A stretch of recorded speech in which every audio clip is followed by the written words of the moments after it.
June 6, 1944, 00:15 hours. Strongpoint WN62, Omaha Beach. Gefreiter Heinrich Severloh carefully cleaned the barrel of his MG-42 machine gun in the concrete bunker overlooking the channel. In his pocket he carried a letter from his girlfriend in Metzingen, promising to wait for him until the war's victorious end. "The invasion will be their grave. We will throw them back into the sea within hours." He had written these words to her just 3 days earlier, after Feldmarschall Rommel himself had inspected their positions. The Desert Fox had looked through Severloh's gun aperture, studied the overlapping fields of fire, and nodded with satisfaction. "When they come," Rommel had said, "this beach will be their cemetery." Through the embrasure, Severloh could see nothing but peaceful darkness over the channel. The night was calm, almost serene. In 12 hours, this same young man would be found weeping uncontrollably in his bunker, surrounded by 13,500 empty shell casings, his gun barrel warped from heat, watching an invasion force so vast that his mind would simply refuse to process what his eyes were seeing. Though Severloh would later claim to have inflicted 1,000 to 2,000 casualties, historians consider this impossible given that total American casualties at Omaha Beach from all causes were approximately 2,400. The mathematics of German defeat were about to be written not in strategic assessments or intelligence reports, but in the shocked testimonies of soldiers who would witness the largest amphibious invasion in human history from the wrong side of the gun sight.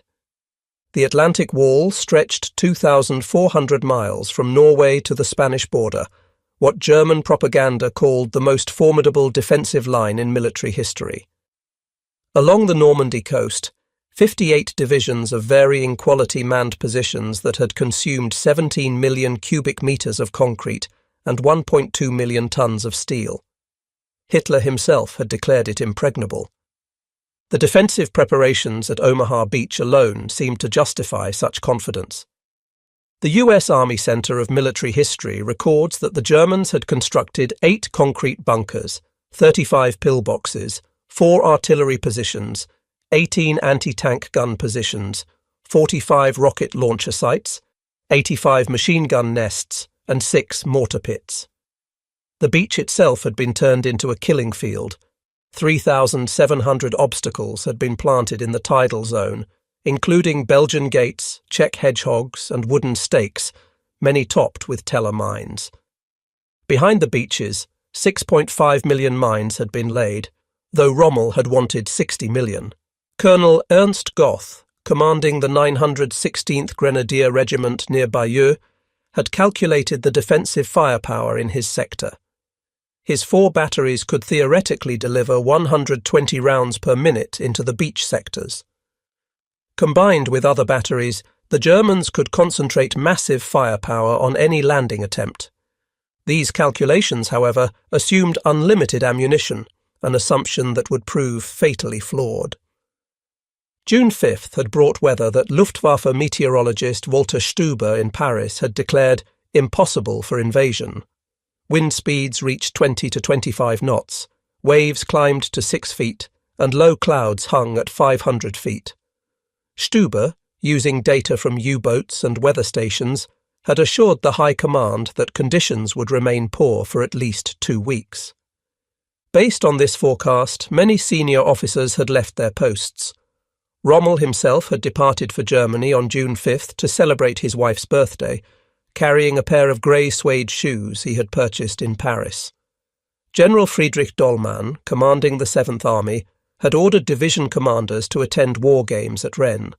Even the naval patrols that normally swept the Channel had been cancelled due to rough seas.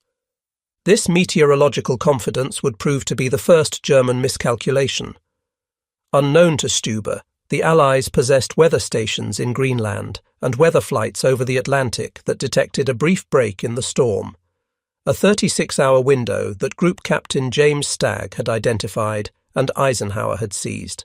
At 23:15 hours on June 5th, radar stations along the Norman coast began detecting unusual activity. Freya and Würzburg radar sets picked up massive aerial formations approaching from the north. The operators, however, had seen this before. Allied deception raids designed to keep German forces on alert. By 0030 hours on June 6th, reports began flooding in that challenged all assumptions. Fallschirmjäger, paratroopers, were landing across Normandy. But the reports made no sense. Some units reported paratroopers to the east, others to the west. Some claimed they were British, others American. Dummy paratroopers with firecrackers attached, part of Operations Titanic and Rupert, added to the confusion. Major Hans von Luck, commanding the 125th Panzer Grenadier Regiment of the 21st Panzer Division, was one of the first to grasp the situation's gravity. Awakened by reports of paratroopers landing near his positions, he immediately requested permission to attack. The response from division headquarters: "Do not move until the situation clarifies." Von Luck would later write in his memoir, Panzer Commander, "I knew at that moment we were lost. The paratroopers were clearly marking flanks for a landing. Every minute we waited gave them time to consolidate, yet we sat paralysed by our own command structure." June 6th, 0530 hours. As the first grey light began to illuminate the channel, German observers in forward positions began reporting something that their training had never prepared them for. Werner Pluskat, whose presence at the coast remains disputed by some historians, including Heinrich Severloh himself, was credited in some accounts with being among the first to report the armada. What is certain is that German observers across the Normandy coast witnessed from horizon to horizon a sea covered with vessels. Not dozens, not hundreds, but thousands. Ships of every size and description, from massive battleships to tiny landing craft, spreading across the channel like a grey carpet. The invasion fleet consisted of 6,939 vessels, according to official Allied records, 1,213 warships, 4,126 landing craft, 736 ancillary vessels, and 864 merchant ships. It was the largest naval armada ever assembled in human history. To the German defenders, raised on propaganda about Allied weakness and division, the sight was psychologically devastating. Bernhard Fröking, an artillery officer at WN 62 who would be killed later that day, reportedly told his men that they were witnessing the whole world arriving on their doorstep. At 0535 hours, the naval bombardment commenced. Nothing in the German defenders' experience, not the Eastern Front, not the heaviest RAF raids, had prepared them for what followed. The battleship USS Texas alone fired 255 14-inch shells at Point du Hoc in 34 minutes, according to Naval History and Heritage Command records. HMS Warspite, the first ship to open fire on D-Day at approximately 0500 hours, would deliver over 300 15-inch shells in the first 2 days, including 96 rounds fired at German positions on June 9th. The cumulative bombardment from the naval force exceeded anything the Wehrmacht had previously encountered. According to German veterans' accounts collected by the German Federal Archives, concrete bunkers designed to withstand any bombardment cracked under the naval gunfire. Men were buried alive, dug out and buried again as shells continued to rain down. The psychological impact was as devastating as the physical destruction. These fortifications in which they had placed absolute confidence were crumbling like sandcastles. As the naval bombardment continued, the Luftwaffe's response revealed the true desperation of the German position. Oberst Josef Pips Priller, commanding Jagdgeschwader 26, received orders to attack the invasion fleet with his entire force. His response, recorded in the Wing's war diary: "What entire force? I have 2 planes." The Luftwaffe, which had promised air superiority over any invasion, could muster only 319 sorties on D-Day, against 14,674 Allied sorties, according to U.S. Navy Office of Naval Intelligence records. Priller and his wingman, Unteroffizier Heinz Wodarczyk, made the only Luftwaffe attack on the beaches during the morning of June 6th, strafing Sword Beach once in their FW-190A-8 fighters before fleeing from overwhelming Allied fighter cover. This single strafing run by two planes against an invasion force of thousands became a symbol of German impotence. The promised knights of the air, who would darken the skies over any invasion, had been reduced to a futile gesture. At 0630 hours, the first assault waves hit the beaches. German defenders, despite the bombardment, manned their positions and opened fire. What followed was carnage that shocked even hardened veterans. Heinrich Sevelow, the machine gunner at WN-62, began firing at 0635 hours. His position, one of the few undamaged by the bombardment, commanded perfect fields of fire across Omaha Beach. In his 2005 memoir, WN-62 Erinnerungen an Omaha Beach, he stated he fired 13,500 rounds over 9 hours. While Sevelow claimed massive casualties, military historians note that his position, though deadly, was one of many factors in the Omaha Beach casualties, and specific numbers cannot be verified. What is certain is that his MG-42, firing at a rate of 1,200 rounds per minute in short bursts, contributed significantly to what became known as Bloody Omaha.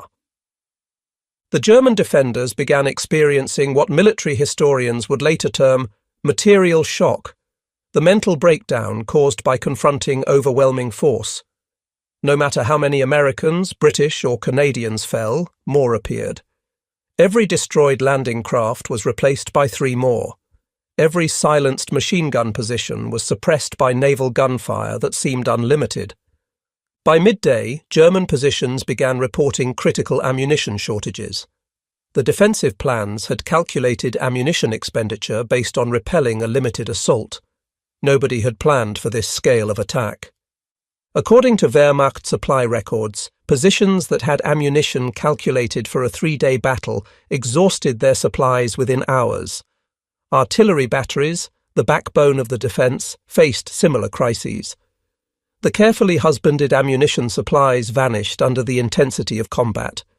Attempts to bring forward reserve stocks failed. Every road was under constant Allied fighter-bomber attack. The contrast with Allied firepower was stark. German observers noted that American destroyers would fire hundreds of shells at single targets, while German artillery was rationed to 4 shells per gun per day by the afternoon of D-Day. The German Armour Reserve, the force that Rommel had insisted must defeat any invasion on the beaches, remained paralysed through the critical morning hours. The 21st Panzer Division, the only armoured unit close to the beaches, did not receive orders to attack until 1000 hours. 4 hours after the landings began. When the 21st Panzer finally attacked at 1620 hours, they advanced between British airborne landing zones toward the coast. According to divisional records, they reached the shore between Lyon-sur-Mer and Luc-sur-Mer around 1900 hours, the only German armoured unit to reach the coast on D-Day. However, at 2100 hours, they witnessed the arrival of Operation Mallard, 250 gliders bringing reinforcements to the British 6th Airborne Division. Interpreting this massive air armada as a threat to their flanks, they withdrew. The division lost 54 tanks and armoured vehicles on D-Day, approximately 25% of their strength in a single day. The counterattack also encountered specialised Allied armour they had never seen before.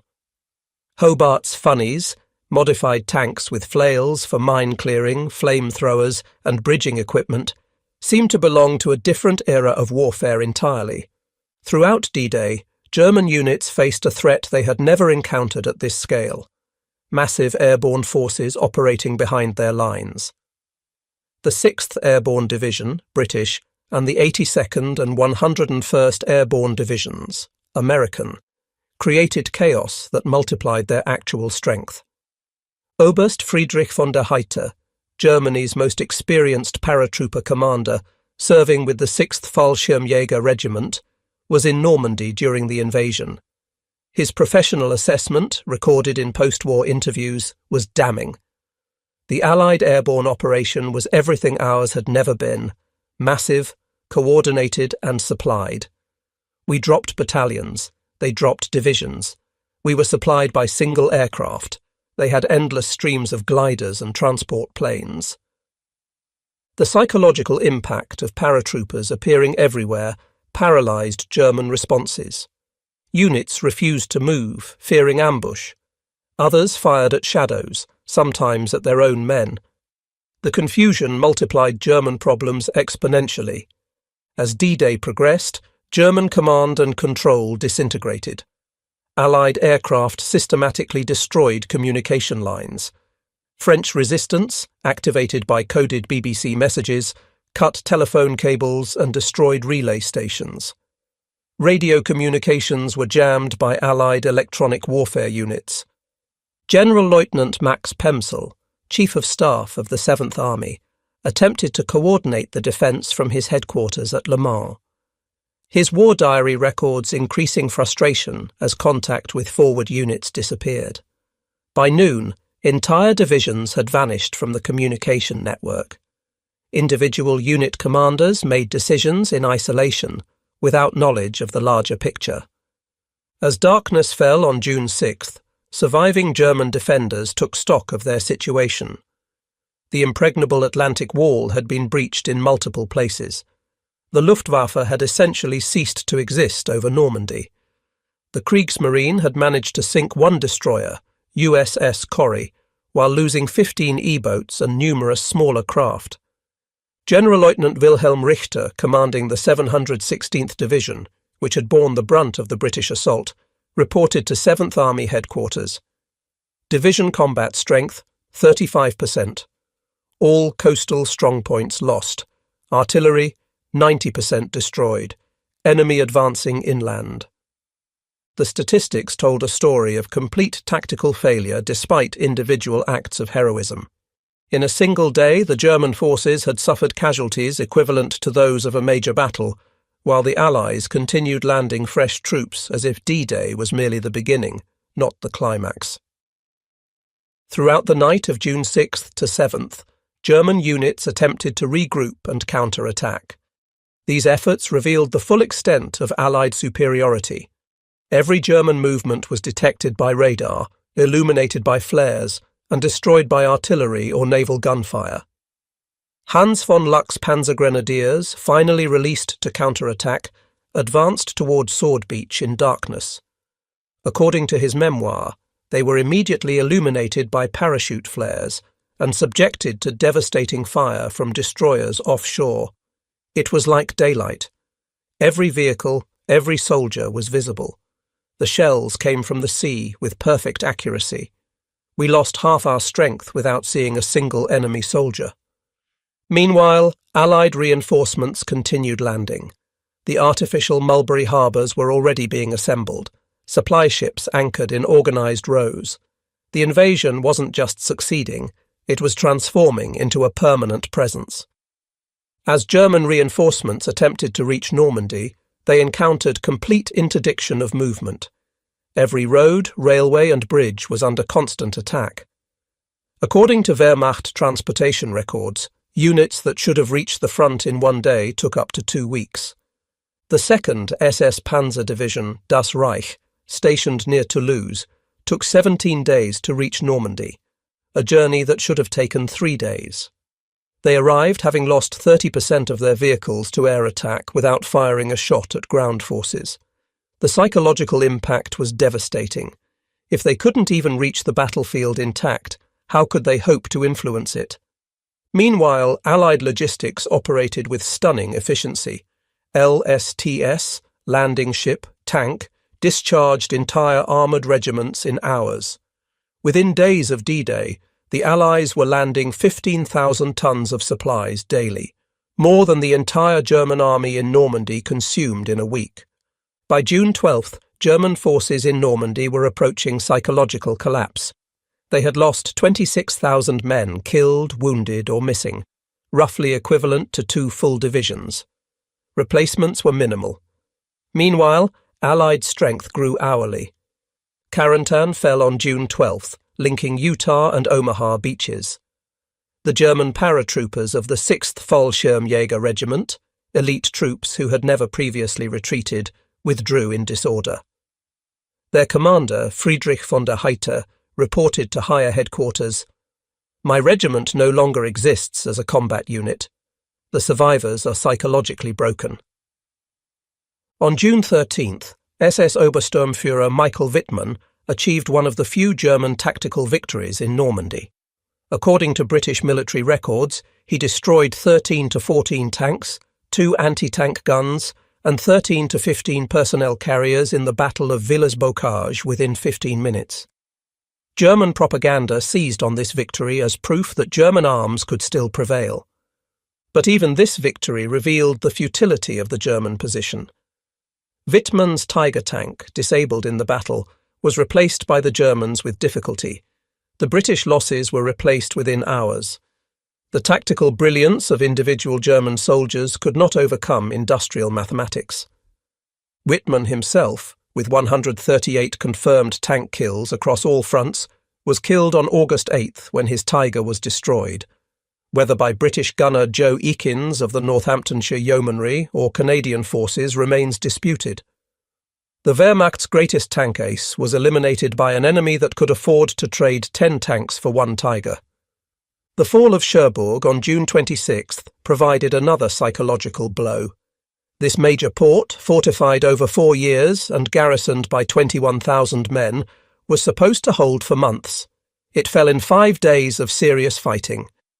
General-Lieutenant Karl Wilhelm von Schlieben, commanding the garrison, had proclaimed he would defend Cherbourg to the last bullet. Instead, he surrendered on June 26th.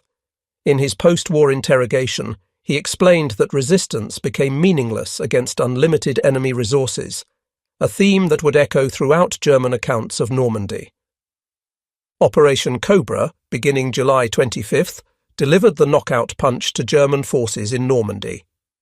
According to official US Army Air Force records, the preparatory bombardment involved 1,503 heavy bombers, 380 medium bombers, and 550 fighter bombers, dropping over 4,100 tons of bombs in a concentrated area just 7,000 yards wide and 2,500 yards deep. General-Lieutenant Fritz Bayerlein, commanding Panzer Division, reported to Army Group B, "My division is annihilated. The psychological effect on the survivors is indescribable. They are no longer soldiers, but broken men." The bombing was so intense that it killed Lieutenant General Leslie McNair, the highest-ranking American officer killed in the European theatre, who was observing from what was thought to be a safe distance. If American generals weren't safe from their own firepower, what chance did German soldiers have? The Falaise Pocket, August 12th to 21st, became the graveyard of German forces in Normandy. According to Allied intelligence reports confirmed by post-war German records, approximately 10,000 Germans died in the pocket and 50,000 were captured. Over 300 tanks and armoured vehicles were destroyed, along with 2,500 other vehicles. German soldiers attempting to escape described scenes of apocalyptic destruction. Roads were carpeted with dead horses and burning vehicles. Allied fighter bombers attacked in waves every 20 minutes.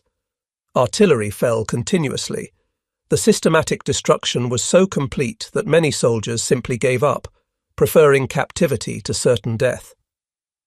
The final accounting of the Normandy campaign tells a story of complete German defeat. German losses, June 6th to August 31st. Approximately 320,000 casualties, 30,000 killed, 80,000 wounded, 210,000 missing or captured. 2,300 tanks destroyed, virtually all armour in France. 2,127 aircraft lost. Allied losses, 209,672 casualties, with replacements exceeding losses daily. Approximately 4,000 tanks lost, replaced within weeks. 4,101 aircraft lost, from a force exceeding 13,000. The disparity revealed the fundamental truth. Germany was fighting an attritional battle it could not win against an enemy with virtually unlimited reserves. Professional German military officers provided the most objective assessments of the disaster. General der Panzertruppen Heinrich Eberbach, who assumed command in Normandy after Rommel was wounded, reported to OKW on August 1st. The enemy's material superiority is at least 20-1 in artillery, 10-1 in tanks, and absolute in aircraft. He can replace all losses within days. We cannot replace anything. General Hans Speidel, Rommel's chief of staff, wrote in his 1949 memoir, "Normandy proved that courage alone could not overcome industrial supremacy. We faced an enemy who had mechanized not just warfare but victory itself." General Feldmarschall Erwin Rommel left the most powerful testament to the Normandy experience. In his final report to Hitler on July 15th, 2 days before being severely wounded by Allied aircraft, he wrote, "The troops are fighting heroically everywhere, but the unequal struggle is nearing its end. The enemy's overwhelming superiority in men and material is beginning to tell. I must beg you to draw the necessary conclusions without delay." This was military language for complete defeat. Rommel, Germany's most celebrated commander, was telling Hitler that the war was lost. The Normandy campaign revealed that World War II had become a production war. German soldiers witnessed American industrial capacity that defied their comprehension. Ford's Willow Run plant alone produced one B-24 bomber every 63 minutes at peak production. American factories produced 96,000 aircraft in 1944. Allied ammunition expenditure in one day exceeded German production in a month. A single American division consumed more supplies daily than an entire German corps. Hans von Luck, reflecting on Normandy in his memoir, wrote, "We learned that modern war was not about tactics or courage, but about production. The Americans had turned war into an industrial process. They manufactured victory on assembly lines. The German soldiers who survived Normandy were psychologically transformed. They had witnessed the complete invalidation of everything they had been taught about warfare, racial superiority, and national destiny." Heinrich Sevelow, the machine gunner of WN-62, spent the rest of his life haunted by his D-Day experience. In his 2005 memoir, he wrote about meeting American D-Day veterans. "We all realized we had been young men thrown into an industrial slaughterhouse. My 13,500 rounds meant nothing against their unlimited replacements." Friedrich von der Heydte, the paratrooper commander, became a professor of international law after the war. He wrote, "Normandy taught us that the era of warrior heroes was over. War had become a matter of industrial capacity, and we had challenged the world's greatest industrial power with horses and outdated dreams. D-Day, from the German perspective, was not merely a military defeat, it was a complete ideological and psychological collapse. Soldiers who had conquered most of Europe discovered that everything they believed about their enemies, their cause, and their capabilities was catastrophically wrong. They had expected to face weak, divided democracies. Instead, they encountered an alliance that had transformed war into an industrial process of overwhelming efficiency. They witnessed democracy's arsenal in action: unlimited ships, planes, tanks, and supplies flowing from factories whose capacity exceeded German comprehension. The German defenders of Normandy learned that modern war was won not on battlefields, but in factories, not by the bravest soldiers, but by the most productive societies. They discovered that the Western Allies had revolutionized warfare, turning it into a mathematical equation where production statistics mattered more than tactical brilliance. Heinrich Sevelow began June 6th believing the invasion would be thrown back within hours. He ended it surrounded by thousands of empty shell casings. Watching endless waves of Allied reinforcements land on the beach his position was supposed to control. His experience embodied the larger German tragedy in Normandy. Tactical success drowned in strategic impossibility. The beaches of Normandy became not just a battlefield, but a revelation. German soldiers witnessed the future of warfare, and it belonged to the societies that could produce the most material and apply it most efficiently. They had brought courage, training, and determination to the battle. The Allies brought unlimited industrial production. In trying to hold back the Allied invasion, the German defenders might as well have been trying to hold back the tide itself. They fired until their barrels melted, fought until their ammunition ran out, and watched as the Allies simply brought more of everything. The mathematics of modern war had rendered their courage irrelevant. The German soldiers who faced D-Day learned history's hardest lesson. In the age of industrial warfare, nations that could not match their enemy's production were doomed to defeat, regardless of their soldiers' skill or sacrifice. They began June 6th as warriors of the Third Reich and ended it as witnesses to the arsenal of democracy in its full, terrifying efficiency. Their defeat was not just military but total, a crushing demonstration that the Nazi vision of racial superiority and military dominance had collided with the reality of Allied industrial supremacy and shattered completely. The invasion they had promised to throw back into the sea had instead swept them away, carrying with it the last illusions of German victory.